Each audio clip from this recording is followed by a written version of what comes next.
أعوذ بالله من الشيطان الرجيم بسم الله الرحمن الرحيم الحمد لله رب العالمين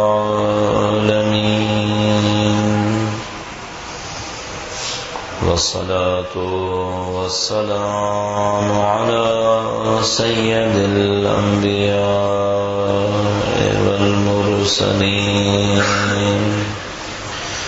حبيب إله العالمين بالقاسم محمد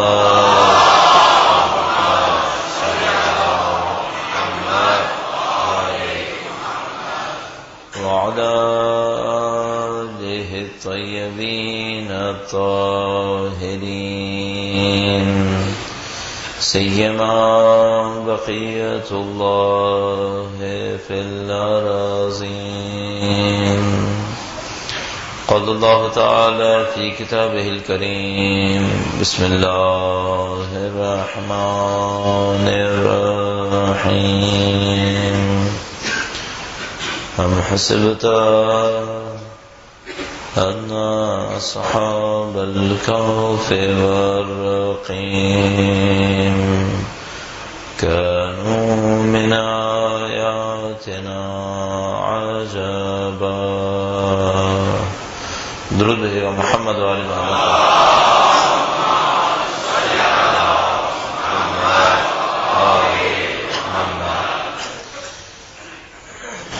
رضی اللہ عالم نے جو تعلیمات انسان کی ہدایت کے لیے ارسال فرمائی ہیں، ان تعلیمات کی روشنی میں جب میں اور آپ دنیا کو دیکھتے ہیں، اس دنیا کی تاریخ کو دیکھتے ہیں، بہت آسانی سے سمجھ جاتے ہیں کہ اس دنیا میں بہرحال کوئی نہ کوئی ٹکراؤ، کوئی نہ کوئی دو مخالف طاقتیں ضرور عمل کر رہی ہیں.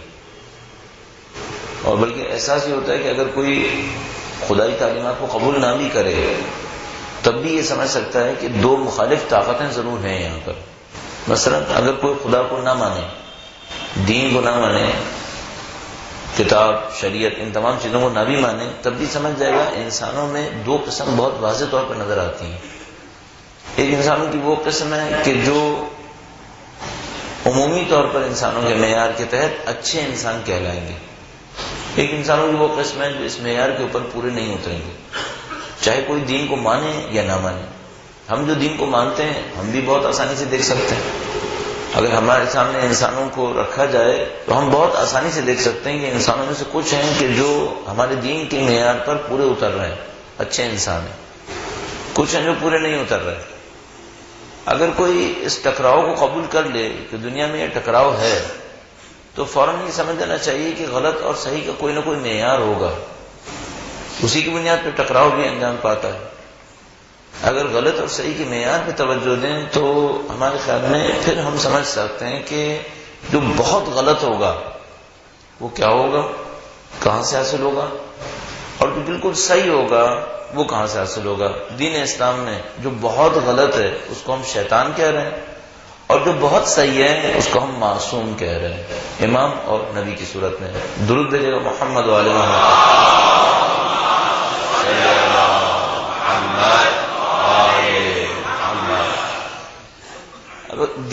دینی پس منظر میں یہ پوری تاریخ بشریت ان دو طاقتوں کا ٹکراؤ ہے.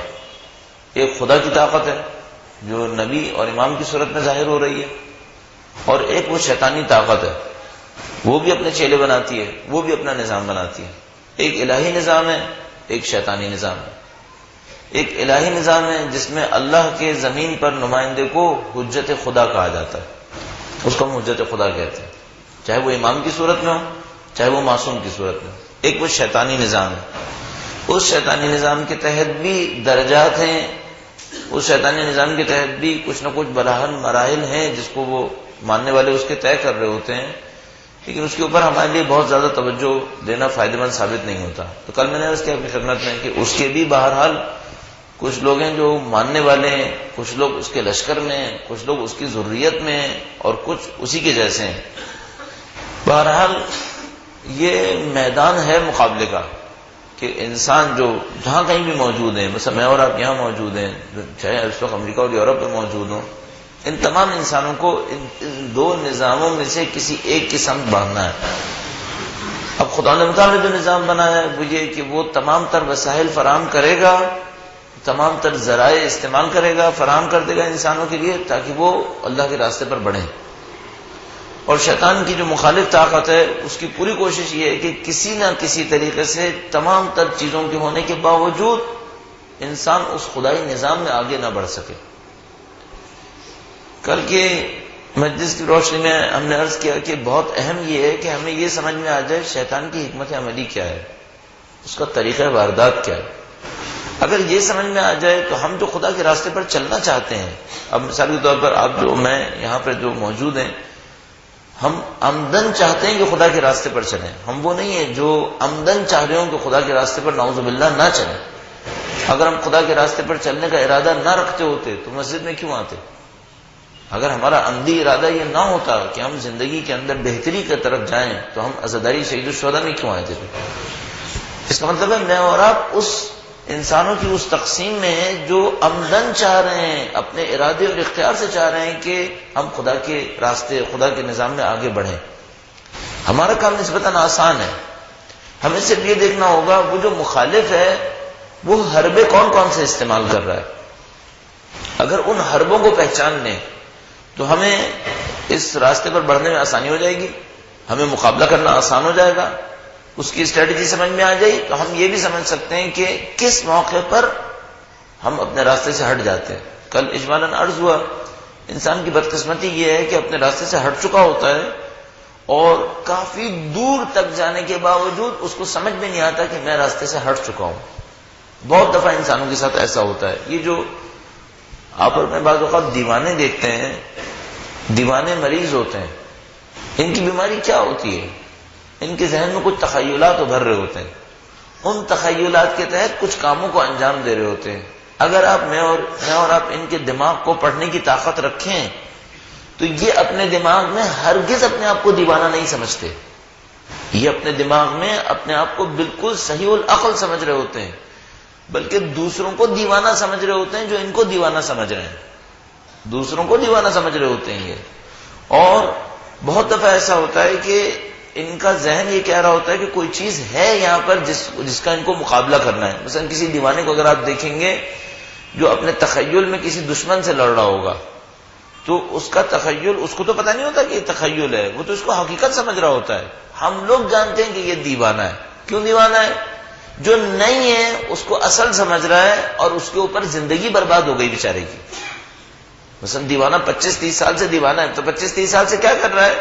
اسی متخیلہ دشمن سے لڑ رہا ہے جس کو اس نے تخیل میں رکھا ہوا ہے۔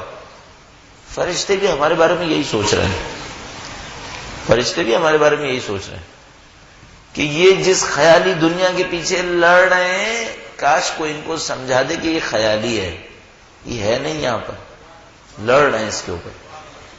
آج دنیا بھر کے اندر ہونے والی جنگیں دیکھ رہے ہیں آپ، دنیا کے اندر آنے والی مصیبتوں کو دیکھ رہے ہیں، بھوک، افلاس، ناامنی، ایک دوسرے کی مخالفتیں، مشکلات، یہ سب کے سب کس دنیا کی خاطر ہو رہی ہیں؟ جو اصل میں نہیں ہے۔ اس دنیا میں طاقت حاصل ہونے کے لیے ہو رہی ہیں جو اصل میں نہیں ہے، صرف سائے کی طرح ہے، کچھ دیر کے لیے رہنا ہے، بعد میں کہیں اور جانا ہے باہر۔ تو ہمارے لیے بہت ضروری ہے کہ ہم اسٹریٹجی کو سمجھیں۔ لہذا یہ روایت عرض کرتا چلوں، ختمی مرتبہ ایک موقع پر کہیں سے تشریف فرما ہو رہے تھے، درود بھیجے گا ان کی ذات مقدس پر۔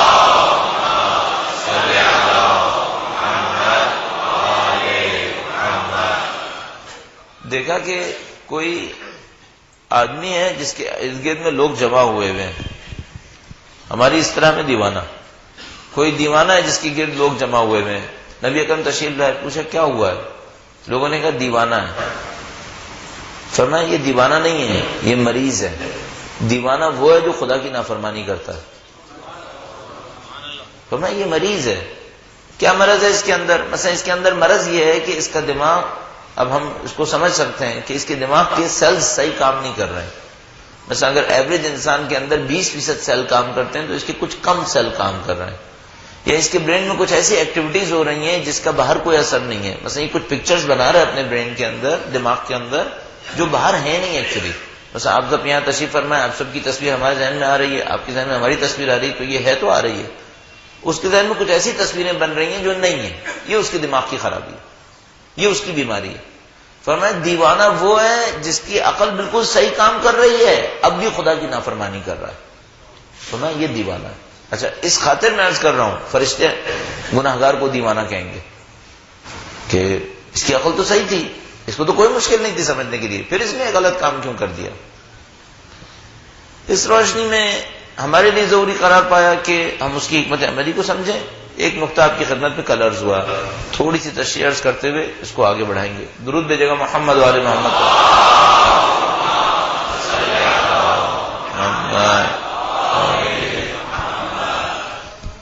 شیطان کی اسٹریٹجی کا پہلا حصہ بے ہدف انسان خلق کرنا ہے. اس کی مہارت اس کام کے اندر ہے انسانوں کو ہدف سے محروم کر دے. شیطان گویا اس نظام کو بہت اچھی طرح پہچانتا ہے. یعنی ہماری روایتیں بھی یہ کہہ رہی ہیں کہ شیطان علم میں پیچھے نہیں ہے، علم میں ٹھیک ٹھاک آگے ہے. اس نے عبادتیں بھی کافی کی ہوئی ہیں، اس نظام سے بہت اچھی طرح واقف ہے. وہ بہت اچھی طرح جانتا ہے انسان کے سامنے اگر کوئی ہدف ہو اس کے حاصل کرنے کے لیے جد و جہد کرتا ہے. اس کو بہکانے کے لیے نظام علیحدہ ہے، اس کو بہکانے کے لیے شیطان نے طریقہ کار علیحدہ رکھا ہے. پہلے مرحلے میں جو شیطان کی خواہش ہے انسان کو بے ہدف بنائے، انسان کو کسی بھی ہدف سے محروم کر دے. یعنی کیسا انسان ہو، اس کا اپنا کوئی ہدف نہ ہو، ری ایکشن پہ چلتا ہو، جو پیش آئے اس کے مقابلے میں رد عمل دکھائے، بس اس سے زیادہ نہ ہو. اچھا، بالکل یہی جانور ہیں. جانور کم و بیش یہی ہیں، البتہ بہت سارے جانور اس سے بہت بہتر ہیں جو وہ انسان کو بنا دیتا ہے. مثلا بہت ہی عامیانہ سی مثال عرض کر رہا ہوں آپ کی خدمت میں. آپ سڑکوں پر موجود جانوروں کو دیکھیں، گلیوں اور سڑکوں پر پھرنے والے جانوروں کو. مثال کے طور پر کوئی کتا، بلی، اس قسم کے جانور، ان کے پاس کوئی ہدف ہے کیا؟ نہیں، ان کو کوئی ہدف نہیں ہے. ان کی زندگی کیا ہے؟ ان جانوروں کی زندگی یہ ہے کہ ان کو صبح بھوک لگتی ہے. ان کی زندگی کا پہلا مقصد یہ ہوتا ہے اپنی بھوک کو مٹائیں. صحیح. صبح کو مثلا اگر رات کو سوتے ہوں، صبح کو اٹھتے بھوک لگی، بھوک لگنے کے بعد پہلا کام کیا کرنا ہے؟ اس بھوک کو ختم کرنا ہے. اچھا، بھوک ختم ہو گئی، پھر کیا کرنا ہے؟ پھر ادھر ادھر وقت ضائع ہونا ہے. اس کے بعد پھر دوبارہ بھوک لگنی ہے، پھر دوبارہ کھانے کے پیچھے جانا ہے، پھر دوبارہ وقت ضائع کرنا ہے، پھر دوبارہ بھوک لگنی ہے. نہیں دیکھتے کافی انسان بھی ایسے ہی ہیں، کافی انسان بھی ایسے ہیں. اس نے کیا کرنا ہے؟ صبح کو نکلنا ہے کہ دوپہر کو جو بھوک لگے اسے پورا کرنا ہے. اس جانور میں اور اس انسان میں فرق یہ ہے کہ یہ جانور ہر وقت کی بھوک کو علیحدہ حل کرتا ہے، وہ 30 دن کی بھوک کو اکٹھا حل کرتا ہے. 30 دن کی بھوک کو اکٹھا حل کرتا ہے. اگر اس پر اکتفا کر لے تو پھر جانور سے بہتر نہیں ہے. پھر جانور سے بہتر نہیں ہے. کیا مطلب؟ محنت کی ہے، مزدوری کی ہے، صرف ایک ہدف سے، کیا؟ پیٹ بھرنا ہے. یہ تو جانوروں کا کام ہے. کوئی جانور ایسا نہیں ہے جو پیٹ خالی ہونے کے باوجود کچھ نہ کرے. ہاں، کوئی جانور کسی وجہ سے اس کو ماحول پسند نہ آئے تو وہ نہ کھائے اور مر جائے. ایسے بھی کچھ جانور ہوتے ہیں جیسے پینڈا وغیرہ کہتے ہیں، اس قسم کے ہوتے ہیں، یہ ایک علیحدہ مسئلہ ہے. لیکن جانور اپنے عادی ماحول میں رہے اور بھوکا بیٹھا رہے، کچھ نہ کرے، یہ نہیں ہوتا. کچھ نہ کچھ کر لے گا. ہم بھی ایسے ہی ہو رہے ہیں. اگر ہم بھی صرف پیٹ بھرنے کی خاطر جد و جہد کریں، تن ڈھانپنے کی خاطر جد و جہد کریں، سایہ بنانے کے لیے جد و جہد کریں، بہت سارے جانور ایسے ہی ہیں، وہ بھی یہی کر رہے ہیں، اس سے زیادہ نہیں کر رہے. بلکہ بہت سارے جانوروں کا سایہ بنانے کا نظام بہت پیچیدہ ہے. یعنی بہت سارے جانور ایسے ہیں جن کے بنائے ہوئے گھروں کو جب میں اور آپ دیکھیں تو ہمیں یوں لگے گا جیسے بڑے اچھے آرکیٹیکٹ نے بہت مہارت سے کوئی چیز بنائی ہے. سادہ نہیں ہے، بہت پیچیدہ چیزیں بناتے ہیں. یہ ہماری کوئی مہارت نہیں ہے. شیطان کے کاموں میں سے جو اس نے سب سے بڑا حربہ استعمال کیا وہ یہی حربہ ہے. انسانوں کو اس دنیا والا بنا دو، اس دنیا والا بنا دو، ان سے ہدف چھین لو، اس دنیا کے اہداف کو بتاؤ، یہی ہدف ہے.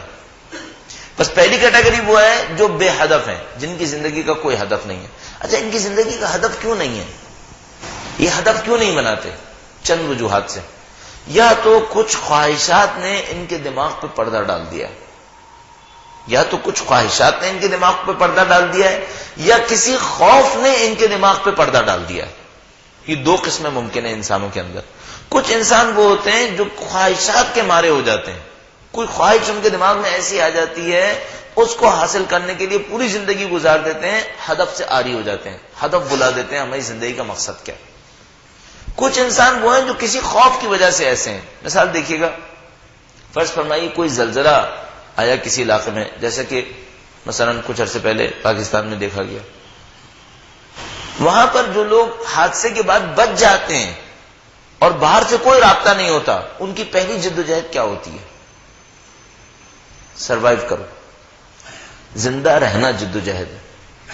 ان کی پہلی کوشش یہ ہوتی ہے اس خوفناک صورتحال کے اندر جس میں ہزاروں لوگ مر گئے ہم کیسے زندہ رہیں گے. یہ کوشچن بھی وہ بعد میں کرتے ہیں کہ جو زخمیوں کی آوازیں آ رہی ہیں ان کو نکالیں گے کیسے. پہلے ان کا دماغ یہ کہہ رہا ہوتا ہے ہم نے زندہ رہنا ہے، اس زندہ رہنے کے لیے کیا کریں گے. اچھا ان کے دماغ میں سے سارے اہداف نکل جاتے ہیں، اکثر کے دماغ میں سے. البتہ کچھ لوگ اس موقع پر بھی اپنے آپ کو کنٹرول میں رکھتے ہیں، اپنی ذمہ داری کو ڈھونڈ رہے ہوتے ہیں، اپنی کاموں کو ڈھونڈ رہے ہوتے ہیں کہ ہمیں اس وقت خدا کے دین کے تحت کیا کرنا چاہیے. یہ ایک علیحدہ مسئلہ ہے، بہت کم لوگ ایسے ہوتے ہیں. اکثر لوگ ہوتے ہیں معاف ہو جاتے ہیں ان کے دماغ. پہلی چیز وہ سوچ رہے ہوتے ہیں، کہتے ہیں ہمیں زندہ کیسے رہنا ہے. ایسا کیوں ہوا؟ یہ لوگ عام زندگی میں ایسے نہیں تھے. اس وجہ سے ہوا ہے کہ خوف نے ان کے دماغ کو مفلوج کر دیا ہے. خوف نے ان کے دماغ کو مفلوج کر دیا ہے. شیطان یہی دو حربے استعمال کرتا ہے، یا انسانوں کو خواہشات میں مبتلا کر دیتا ہے، خواہشات میں مبتلا ہونے کی وجہ سے ان کا دماغ مفلوج ہو جاتا ہے، یا کسی خوف میں مبتلا کرتا ہے. دونوں کی مثال آپ کی خدمت میں عرض کرتا چلوں. درود بھیجے گا محمد وآل محمد.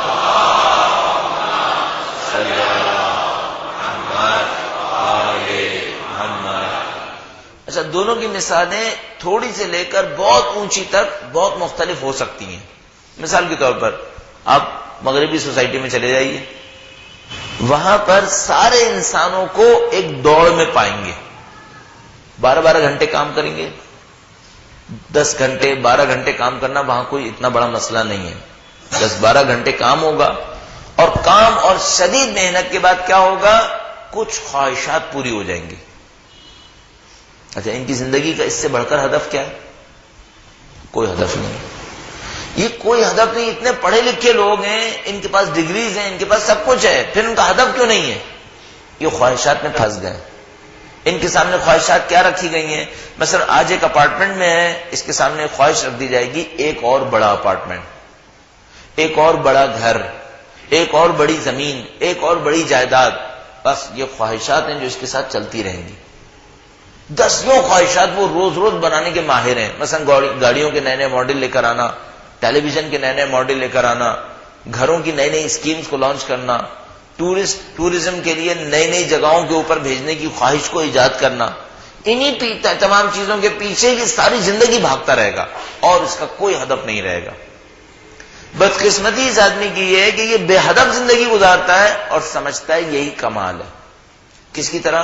اس دیوانے کی طرح جو 30 سال تک 50 سال تک کسی تخیلاتی دشمن سے لڑ رہا ہے. اس کے ذہن میں کچھ تخیلات بن گئے ہیں کہ یہ میرا ہدف ہے زندگی کا، انہی کے پیچھے دوڑتا ہے، کچھ نہیں کرتا زندگی کے اندر، بس یہی کرتا ہے. 5 دن کماتا ہے، 2 دن لوٹاتا ہے. 10 مہینے کماتا ہے، 2 مہینے لوٹاتا ہے. ساری زندگی کماتا ہے، کچھ دن لوٹاتا ہے، اور اس بات پر مطمئن ہے کہ میں کامیاب انسان ہوں. یہ شیطان کا ایک سیمپل ہے جو شیطان نے بنائی ہوئی زندگی دی ہے. کچھ خواہشات جن کے پیچھے انسان بھاگے گا. اب خوف کو لے لیجئے. شاید میں نے پہلے آپ کی خدمت میں عرض کیا، کبھی میں افریقہ گیا تھا تو مجھے کچھ سیاہ فام نظر آتے تھے جو ہم لوگوں کے اطراف میں تھے. مثلا ڈرائیور تھے یا چوکیدار تھے یا میسن تھے، کام کرنے والے تھے. تو میں دیکھتا تھا ان کی آنکھوں میں زندگی نہیں ہے، ان کی آنکھوں میں جذبات نہیں ہے. ایسا لگتا تھا جیسے پتھریلی آنکھیں.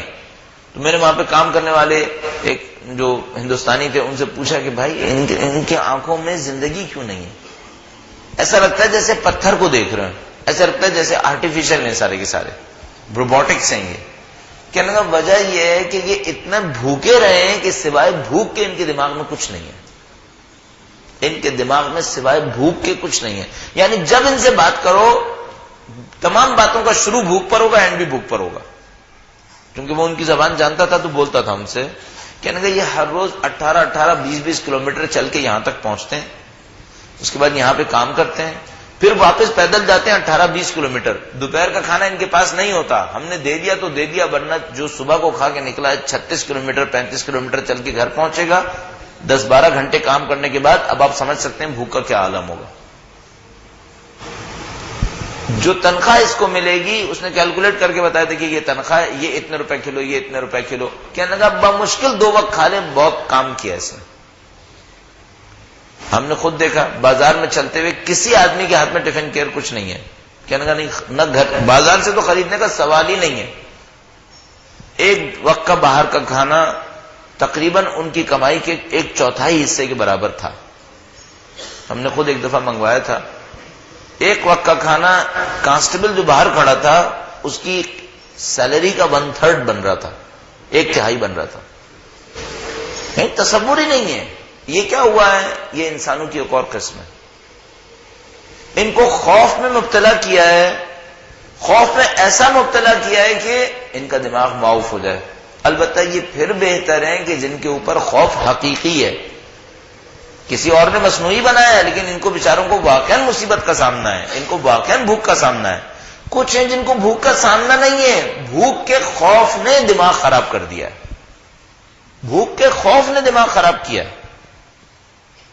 اور عجیب بات یہ ہے کہ جو لوگ بھوک کے خوف میں پاگل ہوئے پھر رہے ہیں ان کے پاس کمی کسی چیز کی نہیں ہے. یہ انسانوں کی دوسری قسم ہے. بس شیطان کی حکمت عملی بہت واضح ہے. بے ہدف بناؤ انسانوں کو، ان کی زندگی میں کوئی ہدف نہ ہو، کچھ خواہشات دے دو. قرآن کریم ارشاد فرماتا ہے یعدہم ویمنیہم. ان کو روایت میں بھی اس طرح ارشاد فرمایا ان کو وعدہ دیتا ہے، آرزویں دلاتا ہے، آرزویں دے دیتا ہے. اور نہج البلاغہ کے اندر تو مکرر مولانا ارشاد فرمایا کبھی وعدہ دیتا ہے یعدکم الفقر. شیطان تمہیں وعدہ دیتا ہے. وعدہ دینے کا مطلب کیا ہے؟ ڈراتا ہے اس بات سے. کس بات سے؟ کہ فقیر ہو جاؤ گے. 2 کام ہے شیطان کے. یا خواہشات دیتا ہے، مصنوعی خواہشات، ان مصنوعی خواہشات کے پیچھے بھاگتا رہے، یا فقیر ہونے کا خوف دلاتا ہے. فقیر ہونے کا خوف کیا مطلب؟ یعنی جو ہاتھ میں ہے وہ نکل جائے گا. اچھا جب وہ یہ 2 کام کر لیتا ہے پھر باقی سارے کام انسان خود کرتا ہے. چند مثالیں دیکھ لیتے ہیں. درود بھیجے گا محمد و آل محمد.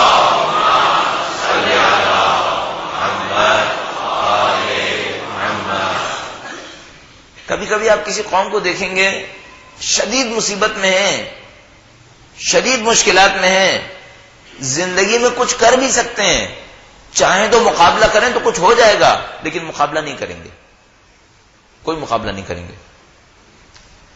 اصل دل میں اس بات کی امنگ ہی نہیں ہے کہ ہم نے کچھ کرنا ہے، ہم نے کچھ مقابلہ بھی کرنا ہے. کیوں؟ ان کو کسی چیز کا خوف ہے یا کوئی مصنوعی آرزو ہے. سندھ کی مثال عرض کر دوں. سندھ میں اکثر آنا جانا ہوتا رہتا ہے. یہ جو ہم سمجھ رہے ہیں نا کہ سندھ بنجر ہے چونکہ یہاں پانی نہیں ہے، یہ میرے خیال میں بالکل غلط ہے. ہرگز ایسا نہیں ہے. کتنی ہی زمینیں میں اپنی آنکھوں سے دیکھتا ہوں، ہزاروں ایکڑ زمینیں جن کی برابر کی زمین آباد ہوتی ہے وہ زمین برباد ہوتی ہے، بنجر ہوتی ہے. اگر پانی نہیں ہے تو وہاں پر بھی نہیں ہونا چاہیے، اور اگر پانی نہیں ہے تو سمندر میں پانی کیوں جا رہا ہے؟ ہر سال سمندر میں پانی جا رہا ہے. وہی میٹھا پانی جو فصلوں میں کام آ سکتا ہے وہ سمندر میں جا رہا ہے. اگر پانی ہے ہی نہیں تو پانی کیوں جا رہا ہے سمندر کے اندر؟ مطمئن رہیے ایسا نہیں ہے. صرف ایک مشکل ہے، محنت نہیں ہے. آپ سندھ کی ٹریولنگ کیجئے، سندھ میں سفر کریں اور چائے بیچنے والوں کے اوپر لوگوں کا رش دیکھیں. صبح سے شام تک ایک ہی کام ہے، بیٹھے رہیں گے، چند کپ چائے پیئیں گے، کم از کم رات کے چند گھنٹے تو یہی کرنا ہے. بیٹھے رہیں گے، چند کپ چائے پیئیں گے، اور اس چائے پینے کے ساتھ ساتھ کچھ ویڈیو فلمز چلتی رہیں گی، کچھ موویز چلتی رہیں گی، اپنی زندگی کا وقت برباد کر دیں گے اور اس بات پر کوڑتے رہیں گے کہ ہم فقیر ہیں. اس بات پر بھی کوڑیں گے کہ ہم غریب ہیں، لیکن ایک مشکل کے ساتھ، ہدف نہیں ہے زندگی میں. کچھ جدوجہد کر لو، کوئی آگے بڑھنے کی کوشش کرو. جب یہ بات کریں گے تو بہانے بازی بہت زیادہ ہے. اب دیکھیں میں جو میرے ساتھ تجربے ہوئے وہ میں آپ کی خدمت میں عرض کروں. میں ایک دفعہ ایک علاقے سے گزر رہا تھا، تقریباً بیابان کی صورت میں تھا، بہت کم فصل تھی، بہت ہی کم فصل تھی. وہاں پر کچھ درخت اگے ہوئے تھے، بڑا سا میدان تھا، اس میں کچھ درخت اگے ہوئے تھے. میں نے پوچھا کہ یہ جو درخت اگے ہوئے ہیں یہ درخت کیوں اگے ہوئے ہیں؟ جب یہاں پر پورا بیابان ہے تو یہ درخت کیسے اگ گئے؟ یہ کس نے اگائے؟ کہنے گا یہ کسی نے اگائے نہیں ہیں، یہ خود ہی اگ جاتے ہیں. میں نے پوچھا خود ہی کیسے اگتے ہیں؟ کہنے کہ جب یہاں پہ بارش ہوتی ہے، اس کے برابر میں پہاڑ تھا، سندھ اور بلوچستان کی سرحد کے اوپر بالکل ہم کھڑے تھے، تو وہاں پہ ایک پہاڑ تھا 8,000 فٹ اونچا، 8,000 فٹ اونچا ایک پہاڑ. وہ کہنے کہ یہاں سے جب بارش ہوتی ہے تو پانی کا ریلا بہتا ہے، اور پانی کا ریلا بہتا ہے تو سامنے زمین کے اوپر پانی پانی ہو جاتا ہے. بعض اوقات یہاں پہ کئی دن تک پانی کھڑا رہتا ہے. تو اس دوران میں زمین میں جو درخت کے کچھ پودے بیج کہیں گر جاتے ہیں کسی بھی وجہ سے تو یہ اگ آتے ہیں، یہ خود سے اگ جاتے ہیں. تو میں نے کہا یہ جو درخت ہے یہ بیکار ہے، اس کی لکڑی کسی کام کی نہیں ہوتی. کہنے کہ نہیں بہت کام کی ہوتی ہے، بکتی ہے. میں نے کہا پھر تعجب کی بات ہے کہ جب زمین میں خود سے بیج گرنے پر درخت اگ جاتا ہے تو یہاں کے لوگ خود کیوں نہیں اگاتے؟ اتنی زمین خالی پڑی ہے. کہنے کا اتنی محنت کون کرے گا؟ کہنے کا اتنی محنت کون کرے گا؟ ارے ایک جگہ ہم گئے، وہاں پر ہینڈ پمپ لگا ہوا تھا، ہینڈ پمپ پانی کھینچ رہا تھا. پورے علاقے میں ایک درخت تھا، اس تمام سراؤنڈنگ میں ایک درخت تھا، پتہ نہیں نیم کا تھا کس چیز کا تھا.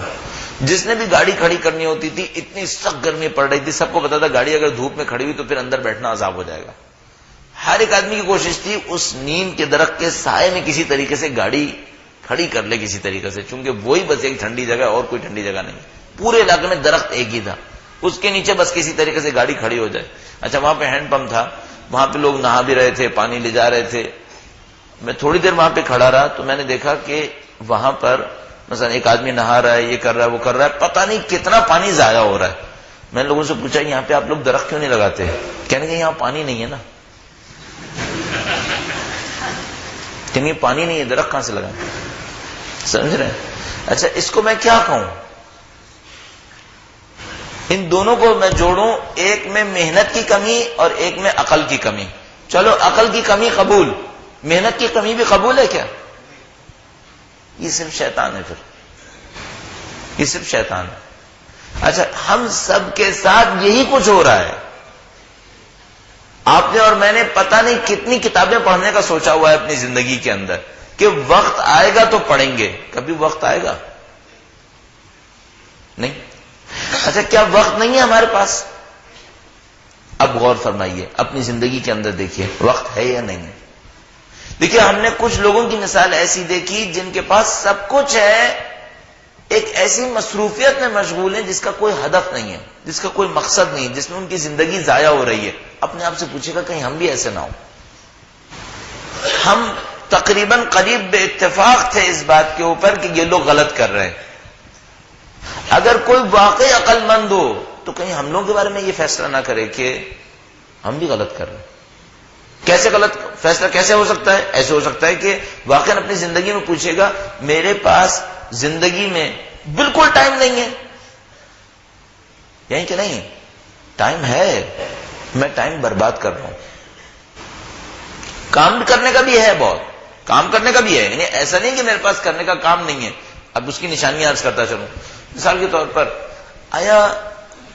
میں جب مختلف علاقوں سے گزرتا ہوں اور روڈ پہ لوگوں کو 4-4 5-5 کی ٹولیوں میں بیٹھے ہوئے باتیں کرتا دیکھتا ہوں، خاص کر اگر علاقہ اہل بیت کے ماننے والوں کا ہو، مجھے بہت برا لگتا ہے، ذاتی طور پر بہت تکلیف ہوتی ہے. تکلیف کی وجہ صرف یہی ہے کہ ایک طرف سے کچھ قومیں ایسی ہیں جو اہل بیت کی فکر کی خاطر جان ہتھیلی پہ رکھ کر 24 گھنٹے جہاد میں مشغول ہے، اور ایک یہ قوم ہے جس کو خدا متعال نے کچھ فرصت دی ہوئی ہے، استفادہ نہیں ہو رہا، وقت ضائع ہو رہا ہے.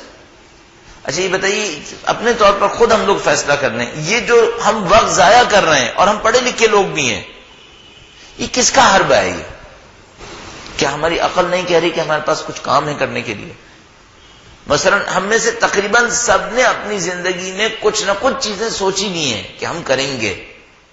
کوئی پوچھے کب کریں گے، اس کو ہم ٹال رہے ہیں، بعد میں کبھی کریں گے. یہ بات صرف شیطان کا مسئلہ ہے. آپ ابھی اپنی زندگی کے اندر منصوبہ بنائیے. شیطان نے جو انسان کے ساتھ سب سے بڑا کارنامہ کیا ہوتا ہے اس کو بے ہدف کرنا ہے، اس کو زندگی کے ہدف سے محروم کرنا ہے. آپ اس دام میں مت پھنسیے. اپنی زندگی کے لیے ہدف بنائیے، ہر روز کے لیے ایک گرفت رکھیں. اب دیکھیے اس کے مقابلے میں الہی نظام نے حل کیا سوچا ہے. الہی نظام کا حل بہت سادہ روایت جو میں اور آپ بچپن سے سنتے آ رہے ہیں، لیسا منا من لم یحاسب نفسہ کل یوم. ہم میں سے نہیں ہے جو ہر روز اپنے نفس کا محاسبہ نہ کرے. شیطانی نظام کا حل ہے. شیطان نے کیا کوشش کی؟ انسانوں کو بے ہدف کر دے، ان کی زندگی سے آرزوؤں کو چھین لے، امیدوں کو چھین لے. وہ یہ سوچیں کچھ نہیں ہو سکتا. اہل بیت نے فرمایا نہیں، ہم میں سے نہیں ہے جو اپنی زندگی کا ہر روز محاسبہ نہ کرے. ہر روز محاسبہ کرے تو کیا کرے؟ دیکھیں میں نے کہاں غلطی کی ہے، دیکھیں میں نے کہاں پر گناہ کیا ہے، کہاں پر میں شیطان کے ہاتھ چلا گیا، وہ میرے ساتھ کھیل گیا، اور کہاں پر میں نے مثال کے طور پر کوئی کام نہیں کیا جبکہ میں کر سکتا تھا. اب آپ اپنی توانائیوں کے اوپر غور فرمائیے. مثال کے طور پر دعاؤں کے سلسلے میں لے لیتے ہیں. ایک دو مثالیں دعاؤں سے عرض کرتا ہوں. درود بھیجیے گا محمد وآل محمد پر.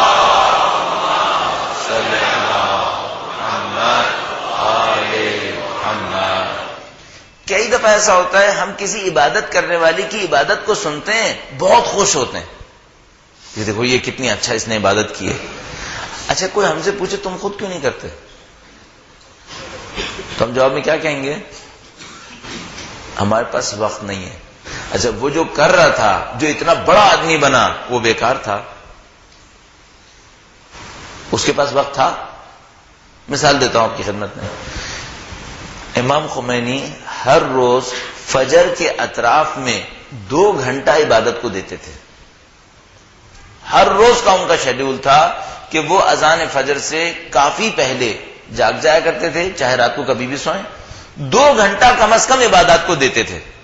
اچھا اب اپنے آپ سے پوچھئے گا ہم زیادہ مصروف ہیں یا وہ زیادہ مصروف تھے؟ ایک بات. اچھا میں اپنے لیے لے لیتا ہوں. مثلا میرا جیسا آدمی یہ سوچے گا کہ یار دیکھو تم اگر 2 گھنٹے عبادات کرو گے، اس کے مقابلے میں 2 گھنٹے اگر درس دو تو تمہارے درس سے 50 آدمی فائدہ اٹھائیں گے، اور تمہاری عبادت سے تم اب خود ہی فائدہ اٹھاؤ گے 1 آدمی. تو میں اپنے آپ سے سوچوں گا کہ امام خمینی جیسا آدمی جب بولتا تھا تو کتنے لوگ فائدہ اٹھاتے تھے؟ کروڑوں. ٹھیک ہے، کیا میں زندگی میں کبھی 1 لمحہ بھی ایسا گزار سکتا ہوں جو وہ گزارتے تھے؟ سوال ہی نہیں ہے. اس کے بعد میرا وقت زیادہ اہم ہے یا ان کا وقت زیادہ اہم ہے؟ نیچرلی ان کا وقت زیادہ اہم ہے. پھر وہ 2 گھنٹے عبادتوں کو دیتے تھے، میں نے کیوں نہیں دے دیا؟ دیکھ رہے ہیں آپ، بہت سادہ سی بات ہے، بہت سادہ کیلکولیشن ہے. آپ کے ذہن فوراً یہ کہے گا وہ جاب نہیں کرتے تھے نا، میں جاب کرتا ہوں. وہ 8 گھنٹے جاب نہیں کرتے تھے، میں 8 گھنٹے جاب کرتا ہوں. نہیں، مشکل ایک اور ہے. وہ ٹی وی نہیں دیکھتے تھے، میں ٹی وی دیکھتا ہوں. وہ گلی پہ کھڑے نہیں ہوتے تھے، میں گلی میں کھڑا ہوتا ہوں. وہ بیکار میں وقت ضائع نہیں کرتے تھے، میں کافی وقت ضائع کرتا ہوں. مشکل یہاں پر ہے، ورنہ کوئی مشکل نہیں ہے. ان کے پاس بھی وہی 24 گھنٹے تھے، میرے پاس بھی وہی 24 گھنٹے ہیں. ان کے پاس کرنے کے کام مجھ سے بہت زیادہ تھے، میرے پاس یقیناً ان کے مقابلے میں کرنے کے کام بہت کم ہے. چلیے 2 گھنٹے کی بات نکال دیتے ہیں. پسند ہے کہ نماز شب پڑھی جانی چاہیے؟ سب کو تقریباً پسند ہے. ٹھیک ہے، پڑھتے ہیں نہیں پڑھتے ایک علیحدہ مسئلہ ہے. کتنی دیر لگے گی اگر سادہ ترین نماز شب پڑھیں؟ 15 منٹ 20 منٹ. سادہ ترین پڑھیں تو 15 منٹ لگا لیں. 1 منٹ پہ 1 رکعت لگا لیجئے، جو ہم لوگوں کی اسپیڈ ہوتی ہے معمولاً اس میں دیکھتے ہوئے. چلیے 1 منٹ پہ 1 رکعت پہ 2 منٹ لگا لیتے ہیں، تب بھی مل ملا کر 20 منٹ کے اندر فارغ ہو جانا ہے. اچھا میری زندگی میں 20 منٹ نہیں ہے؟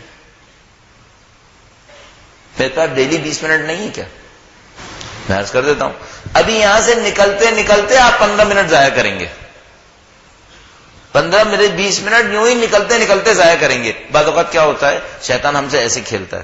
آپ نے نماز پڑھ لی ہے، آپ چاہ رہے ہیں کہ کچھ تعقیبات پڑھیں، کچھ تلاوت قرآن کریم کریں، آپ کہہ رہے ہیں کہ اگلا شیڈیول ہے وہ مجھے انجام دینا ہے، وہ میرا پروگرام بہت امپورٹنٹ ہے.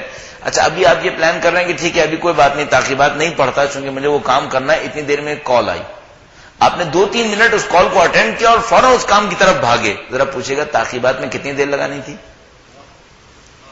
یہی 2-3 منٹ جو آپ نے مس کر دیے. اس طرح تمام وقت کو جمع کریں. اپنے آپ سے پوچھیں کتنی عبادتیں ضائع کر رہا ہوں. مثلا اگر زیارت عاشورہ پڑھ لیتا روزانہ تو کیا ہو جانا تھا میری زندگی کے اندر. اگر سادہ ترین زیارت عاشورہ پڑھتا 12-15 منٹ کا کام تھا. 15 منٹ نہیں میرے پاس. آپ دیکھیں تعجب سے ہم دیکھیں گے کتنی ناانصافی ہم اپنے ساتھ کر رہے ہیں، کتنا وقت ضائع کر رہے ہیں. اچھا وہ جو سندھ کی مثال میں نے دی تو وہ ہمیں احمق لگنے لگے. عقل مند ہم لوگوں کو دیکھ رہے ہوں گے تو وہ کیا سوچیں گے کہ یار یہ لوگ کیا کر رہے ہیں، یہ اپنا وقت کتنا برباد کر رہے ہیں. اچھا یہ حربہ کس کا ہے؟ شیطان کا حربہ. ہم سمجھ رہے ہیں ہم خود کر رہے ہیں، نہیں ہم خود نہیں کر رہے ہیں، یہ شیطان ہمیں مبتلا کیے ہوئے. اس کو توڑنے کا طریقہ کار کیا ہے؟ اب حکمت عملی سمجھ میں آ گئی. حکمت عملی یہ ہے جیسے ہی آپ کوئی زندگی کا اصلی کام کرنے لگیں گے شیطان کوئی بیہودہ بے فائدہ کام آپ کے سامنے لا کر رکھے گا، کہے گا یہ کرو. اس کو کرنے میں آپ اس اصلی کام سے 4 گنا 5 گنا وقت لگا دیں گے اور وہ احساس نہیں ہونے دے گا کہ آپ نے لگا دیا. میں اور مثال واضح کر کے بالکل عوامی سطح پر لاتا ہوں اس کو. بعض اوقات کچھ دوست جن کو ٹیلی ویژن دیکھنے کی عادت ہوتی ہے کوئی چیز نہیں دیکھ پاتے، روزانہ 30-40 منٹ صرف چینل چینج کرتے ہیں. 30-40 منٹ تو میں محتاط ہو کر کہہ رہا ہوں عقل مندوں کے بارے میں، ورنہ گھنٹہ 2 گھنٹہ کوئی مسئلہ ہی نہیں ہے. اچھا ان سے کوئی پوچھے 2 گھنٹے میں کیا دیکھا ہے؟ دیکھا کچھ نہیں ہے، صرف چینل چینج کیے ہیں. کیوں؟ 70-80 چینل تو آ ہی رہے ہیں، 150 تک بھی بات پہنچ سکتی ہے. اگر انہی کو ایک دفعہ اسکین کرنے کے لیے تھوڑا دیکھیں تو 1-1.5 گھنٹہ تو یوں ہی لگ جائے گا. صحیح ہے. اچھا اس 1.5 گھنٹے میں آپ کتنی عبادتیں کر سکتے تھے جن کی آرزو بھی آپ کے دل میں مچل رہی ہے؟ ہم میں سے کون یہاں پر ہوگا جس کو اچھا نہ لگے کہ وہ قیامت میں نماز شب پڑھنے والا کہلائے؟ میرے خیال میں اگر یہاں پر یہ ٹائٹل بک رہا ہو کہ خداوند متعال کی طرف سے آپ نماز شب پڑھنے والے کہلائیں گے تو شاید لوگ بولی بھی اونچی اونچی لگا دیں گے. پسند تو سب کو ہے نا کہ ہم قیامت کے دن اٹھیں تو کسی عنوان کے ساتھ اٹھیں. کتنی دیر لگنی ہے اس میں؟ Daily 15 minute. کیا مشکل ہے؟ اچھا ممکن ہے کوئی یہ کہے آپ جو 15 منٹ کہہ رہے ہیں وہ ایک ایسے ٹائم کا کہہ رہے ہیں جس میں ہم نہیں دے سکتے. چلیے میں ایک اور دعوت دیتا ہوں. آپ اذان فجر سے پہلے 15 منٹ نماز شب نہیں پڑھ سکتے، دن کے کسی بھی وقت میں قضا کی نیت سے پڑھ لیجئے. یہ تو پڑھ سکتے ہیں، کسی بھی وقت میں قضا کی نیت سے پڑھ لیجئے. کیوں؟ شروع میں قضا کی نیت سے پڑھیں، شاید خدا ادا کا وقت بھی دے دے گا. کہیں سے بھی شروع کریں.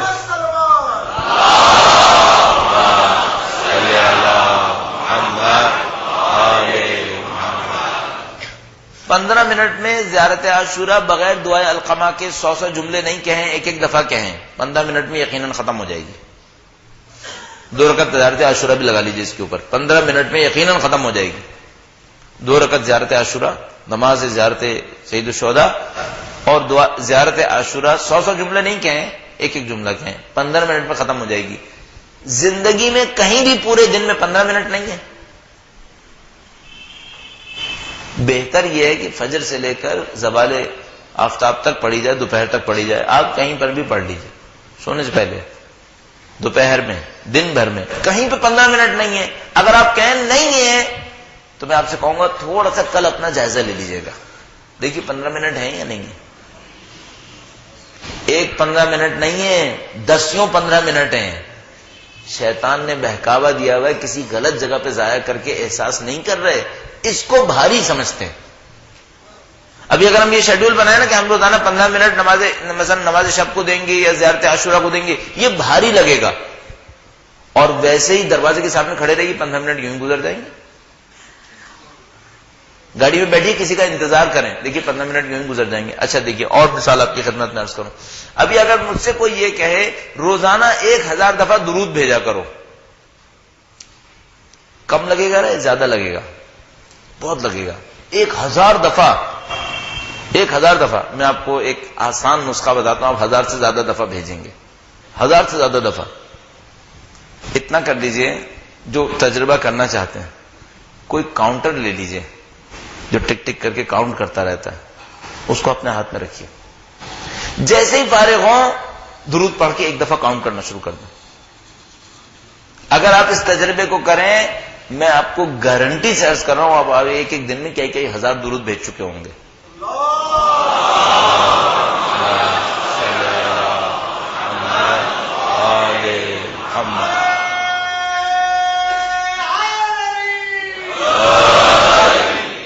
اسی طرح دسیوں اذکار آپ کر پائیں گے اگر آپ اپنے فالتو وقت کے اندر، البتہ خدا مجھے بخش دے میں کہہ رہا ہوں فالتو وقت میں ذکر کر لیں، نعوذ باللہ، لیکن میں کہنے پہ مجبور ہو رہا ہوں.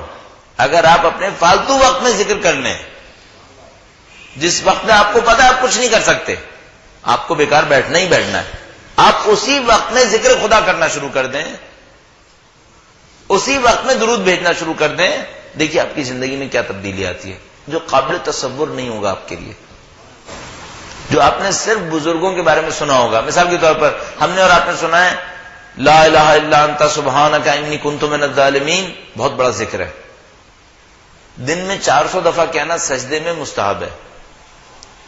سجدے میں 400 دفعہ کہنا مستحب ہے. چلو میں سجدے میں نہیں کہہ سکتا، عام دنوں میں کہہ سکتا ہوں، عام وقت میں بھی کہہ سکتے ہیں، ہاں حرام تو نہیں ہے، مستحب ہے، ویسے بھی کہہ سکتے ہیں.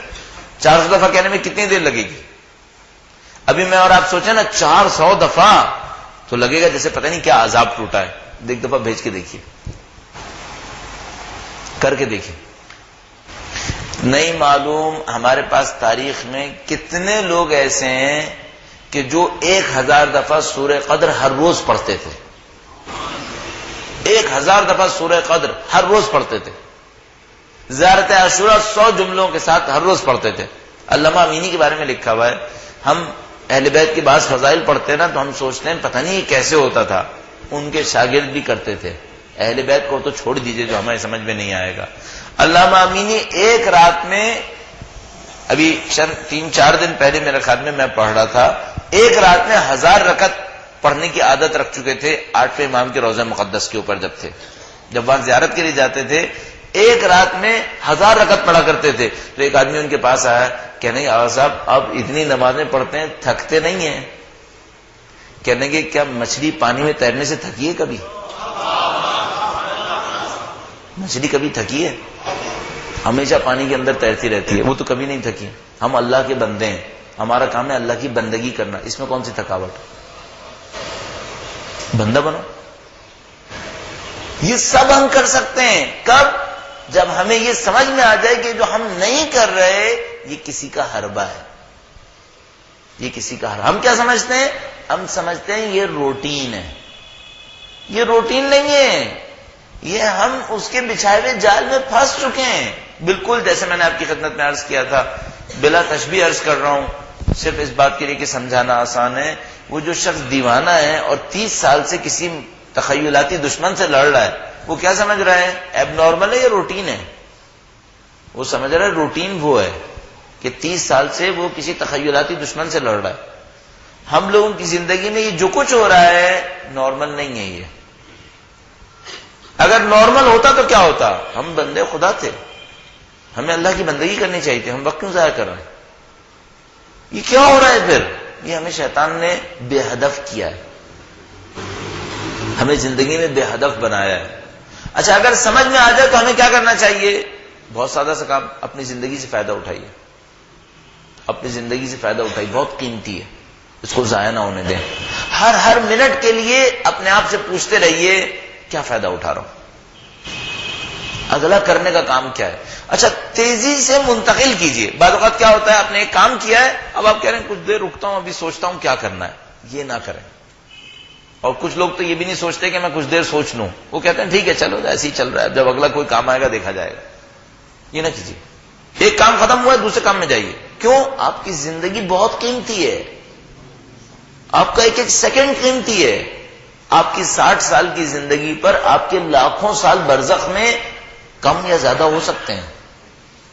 آپ یہاں پہ وقت ضائع کیوں کر رہے ہیں؟ نعوذ باللہ ایک گناہ جس کے اوپر یہاں پر استغفار کر لوں تو ممکن ہے کہ 70 دفعہ استغفار کہنے سے معاملہ ختم ہو جائے گا. اگر نعوذ باللہ اس گناہ کے ساتھ برزخ میں پہنچ گیا تو ممکن ہے 70 سال عذاب جھیلنا پڑے گا. تو میرے لیے بہتر نہیں کہ میں یہاں ٹائم نکال کے 70 دفعہ استغفار کر لوں.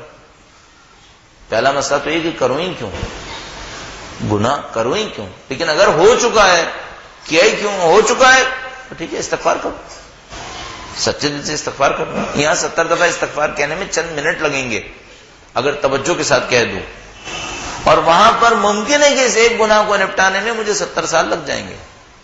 تو بہتر ہے میں عقل مند بنوں، اپنی زندگی کو استعمال کریں.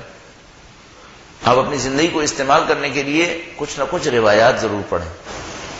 اہل بیت اطہار علیہ السلام کی تعلیمات میں سے کچھ نہ کچھ پڑھتے رہیے. یہ آپ کی زندگی کا بہترین استعمال ہے جو شیطان کبھی نہیں چاہے گا.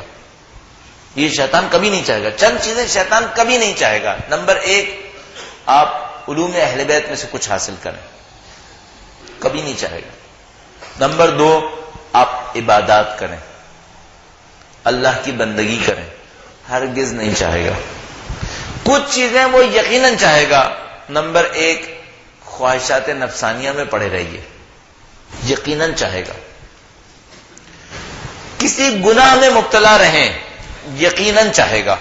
گناہ کیا ہو سکتا ہے؟ مثلا غیبت. چوراہے پہ کھڑے رہیے، نعوذ باللہ تعالی غیبت کرتے رہیے، یہ اس کو بہت پسند ہے. گھروں میں بیٹھے رہیں، کچھ نہ کریں، بیکار پڑے رہیں، یہ بھی اس کو پسند ہے. کیونکہ اس کو پتا ہے فالتو دماغ میرا ہی گھر ہے. اس کو پسند ہے کہ لوگ فالتو میں پڑے رہیں، یہ بھی اس کو پسند ہے. بس کچھ چیزیں وہ ہرگز نہیں چاہے گا، کچھ چیزیں وہ یقیناً چاہے گا. اب آپ نے فیصلہ کرنا ہے آپ نے کون سا کام کرنا ہے. وہ ہرگز نہیں چاہے گا اور خدا چاہ رہا ہے وہ یہ ہے کہ آپ علم حاصل کریں. جو وہ ہرگز نہیں چاہتا اور خدا چاہتا ہے وہ یہ کہ آپ اللہ کی بندگی کریں، آپ ذکر کریں، آپ دعا کریں، آپ اپنے دوسرے انسانوں کے کام آئیے، آپ اللہ کے دین کی نشر و ترویج کے لیے محنت کریں، اپنے رزق حلال کے لیے پاکیزہ کام کریں. یہ وہ شیطان کبھی بھی نہیں چاہے گا. آپ کر سکتے ہیں. مثلا میں عرض کروں گا کبھی 2 چیزیں جمع کر لیں. مثلا آپ پاکیزہ کوئی کام کر رہے ہیں، کوئی محنت مشقت آپ کر رہے ہیں، لیکن آپ ذکر کر سکتے ہیں، تو ذکر سے کو کیوں محروم کر رہے ہیں اپنے آپ کو؟ ذکر کرتے رہیے، 2 کام بھی جمع کر سکتے ہیں. اس طرح سے اپنی زندگی سے بھرپور فائدہ اٹھائیے. یہ شیطان کبھی نہیں چاہے گا اور آپ کو یہی کرنا ہے. توفیق کی کمی ہے، کہتے ہیں مدد چاہیے، اہل بیت سے مدد مانگیں، ان سے نصرت طلب کریں. کیسے ہو کہ ہماری زندگی مفید ہو جائے، کیسے ہو کہ ہماری زندگی کا ایک ایک سیکنڈ ان کے دین کے کام آ جائے، ان کی فکر کے کام آ جائے. اور ذرا دنیا کو دیکھیے، جتنی دیر میں اور آپ باتیں کر رہے ہوتے ہیں نا، اہل بیت کے چاہنے والے 15-20 آدمی شہید ہو چکے ہوتے ہیں. ایوریج ہے یہ. جتنی دیر میں ہم نے گفتگو کی ہے اتنی دیر میں دنیا کے کسی نہ کسی نقطے پر اہل بیت کے چند چاہنے والے شہید ہو چکے ہوں گے. ہم ذمہ دار نہیں ہیں، ہم ایک ایک چیز کے ذمہ دار ہیں. ہمیں ایک ایک چیز کا حساب دینا ہے کہ کہیں پر ان کے چاہنے والے جان دے رہے تھے، تمہیں وہ خطرات نہیں تھے، تم نے کیا کیا؟ دین پھیلایا. ان تمام چیزوں کا ہمیں جواب دینا ہے. آپ خدا و تعالی کی دی ہوئی اس نعمت سے مستفید ہوئی ہے. اور عرض کروں گا اگر توفیق کی کمی پا رہے ہیں توفیق طلب کریں، اہل بیت سے طلب کریں. بہت اچھا کام ہے، اپنی زندگی میں سے ہر روز 4-5 منٹ نکالیں، خدا سے گفتگو کریں، اس سے طلب کریں کہ خدا ہم تیرے بندے بننا چاہتے ہیں. ہم جانتے ہیں ہم میں کمی ہے، ہم جانتے ہیں ہم میں نقص ہے، لیکن ہم تیرے بندے بننا چاہتے ہیں. سجدے میں چلے جائیے، 4-5 منٹ خدا سے کلام کریں. اس سے میری اور آپ کی زندگی سنور جائے گی. ایک خدا سے کلام کریں، اور ایک اور عظیم الشان ہستی ہے کائنات کے اندر، آپ کا اور میرا وقت کا امام، ان سے کلام کریں، ان سے گفتگو کریں۔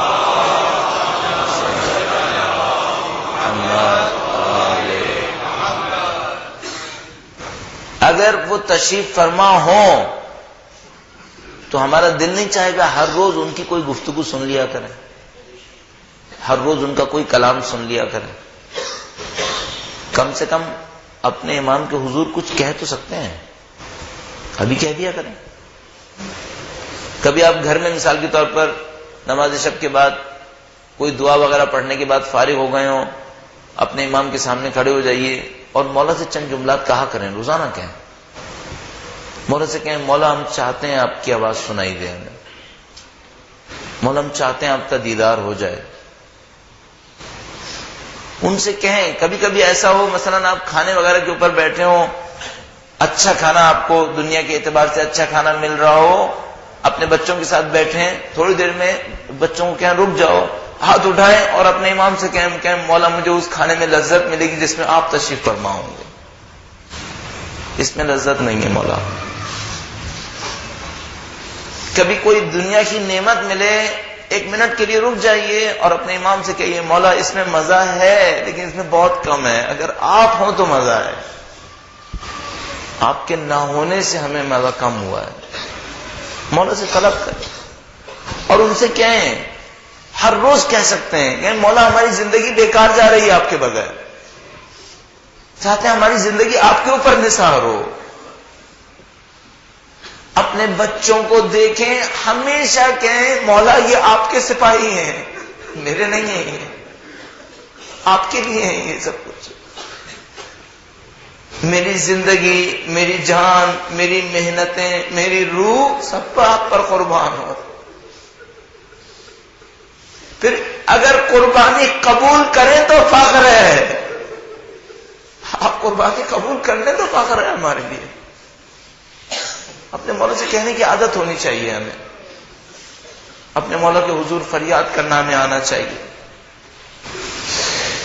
اور اگر آپ کو مولا سے کچھ کہنے کے لیے عنوان نہیں مل رہا تو اپنے مولا کے سامنے سید الشہداء کے مصائب پڑھ لیا کریں۔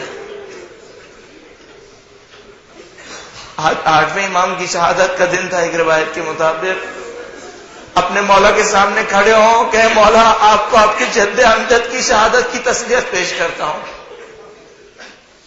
یہ رابطہ بننا چاہیے ہمارا اپنے مولا کے ساتھ۔ ابھی چند دنوں میں شب چہلم آئے گا، آپ کے خیال میں شب چہلم میں مولا امام زمانہ کہاں ہوں گے اس وقت؟ یقیناً کربلا کی زمین پر ہوں گے، یقیناً تمام اجداد طاہرہ پہنچے ہوئے ہوں گے وہیں پر۔ آپ اپنے دل کی ابھی آواز کہیے، اور اگر امام کے غموں کو جاننا چاہتے ہیں تو اپنے آپ سے بس ایک بات پوچھیے گا، کوئی زندہ میں بچی فوت ہوئی، میرے دل میں غم ہے، امام کے دل میں نہیں ہے؟ امام کا دل غمزدہ نہیں ہے؟ اگر غمزدہ ہے تو کتنا ہے؟ اتنا ہے کہ زیارت نائیہ میں کہتے ہیں اے جد امجد میں آپ کی یاد میں خون کے آنسو روتا ہوں، صبح شام خون کے آنسو روتے ہیں میرے مولا ان مصائب کے اوپر۔ سید الشہداء، یہ آپ جو گریہ کر رہے ہیں یہ کیا کر رہے ہیں؟ آپ وہ کام کر رہے ہیں جس میں آپ اپنے امام کے ساتھ شریک ہو رہے ہیں۔ مولا بھی گریہ کرتے ہیں، آپ اپنے امام کے ساتھ شریک ہیں۔ آج مولا کو کس کا فرصت ہے؟ اتنے شہداء، اتنی قربانیاں، اتنا واقعہ کربلا کی واقعہ، چونکہ مصائب میں مرثیے میں تذکرہ ہوا تو میں بس ایک جملہ اس مصائب کا عرض کر دوں۔ سید الشہداء جب کربلا کے میدان کی طرف جا رہے تھے تو حضرت یحییٰ کا تذکرہ کر رہے تھے۔ حضرت یحییٰ کا سر کاٹ کر تشت میں رکھا گیا تھا اور بادشاہ کو پیش کیا گیا تھا، تو سننے والے کہتے تھے اس کا مطلب ہے سید الشہداء کا بھی سر قلم ہو جائے گا اور وہ بھی تشت میں رکھا جائے گا، لیکن کسی کو نہیں معلوم تھا وہ دربار یزید ہوگا، اس دربار میں زینب و ام کلثوم بھی موجود ہوگی، اس دربار کے اندر سکینہ جیسی یتیم بھی موجود ہوگی، اور ایک موقع آئے گا جب وہ یزید لعین اس بچی سے کہے گا تم اپنے باپ کو چاہتی تھی تو اپنے باپ کو پکارو، اور سکینہ فریاد کرے گی اے میرے بابا اگر میری چاہت ہے تو کچھ جواب دیجیے۔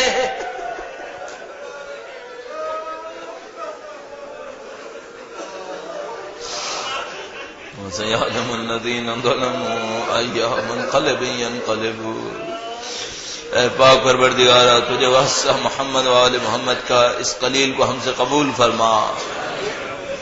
اے پاک پروردگار تجھے واسطہ محمد و آل محمد کا ان کی نورانیت سے دلوں کو منور فرما۔ اے پاک پروردگار تجھے سید الشہداء کی قربانیوں کا واسطہ تب قیامت ذکر حسین جاری و ساری رکھنے والوں میں قرار فرما۔ اے پاک پروردگار پرچم اہل بیت دنیا کے کونے کونے تک پہنچانے کی توفیق نصیب فرما۔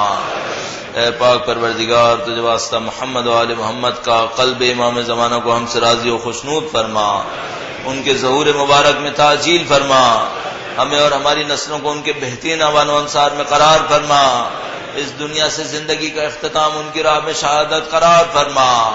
ربنا تقبل منا انک انت السمیع العلیم برحمتک یا ارحم الراحمین۔